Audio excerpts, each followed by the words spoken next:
अबा शहजादा, ओ अबा शहजादा। इमो को बोड़ो आला छा? छा फस कनन में पियल?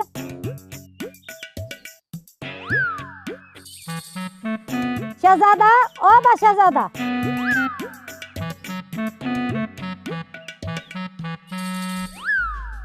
Oh, Auntie Hakima, wife of Uncle Kudan. I understand. अरे बा यो घट वध न गाला असां त कनन में वालियूं या ज़ेवर पायूं तो छापा तो आहे कनन में। ओ आंटी मतलब त मासी ही जेकी आहे न हेडफोन आहे हेडफोन हिन में गाना ॿुधबानी गाना कलाम मोर तो टेरा मोर तो सम्झियो। हाँ मूं वरी सम्झो त कनन जे सूर खां कपा विधी अथई। नो नो आंटी तोखे ख़बर न है त ही कपा न है।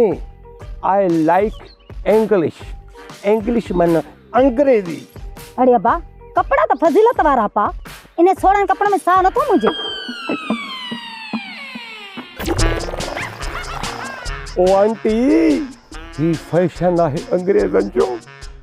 मां भी आहियां प्रिंस मन शहजादो। प्रिंस वरी किथे आ? ओ त नजर नथो अचे।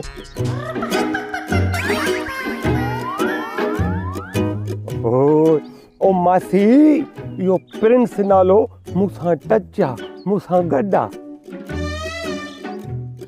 ऐं यो सॼो नालो मूं हिकिड़े जो आहे प्रिंस शहजादो। अरे अब्बा इहा त बेहयाई आहे जो पतलून पायो वतींदो धिका खाईंदो। ओ मासी मां मानी खाईंदो मानी धिका न। तुझी सेहत मां तो कोन थो लगे तो तू को मानी खाईंदो हूंदे पर खैर। मासी ॻाल्हि त ॿुध भला मां तोखे माण्हू कोन थो लॻां छा? माण्हू आई तू? अरे अब्बा मूंखे ख़बर नथी पए कंहिंखां पुछणो पवंदो।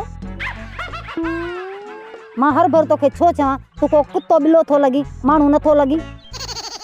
ओ मासी ओ आंटी तू मुझी इंसल्ट थी करी इंसल्ट न पुट मां तुंहिंजी बेइज्जती थी कयां तू भली छा बि सम्झी। मां भी इहो ई तो समझां इंसल्ट माना बेइज्जती। ओ शिट मासी तो सां त बीहण बिल्कुल अजायो आहे। आई एम गोइंग मां वञां थो। ओ प्रिंस ओ शहजादा भी तो तुंहिंजी इज्जत कयां। पतलून पायो उठ जा कुत्ता भॼंदो।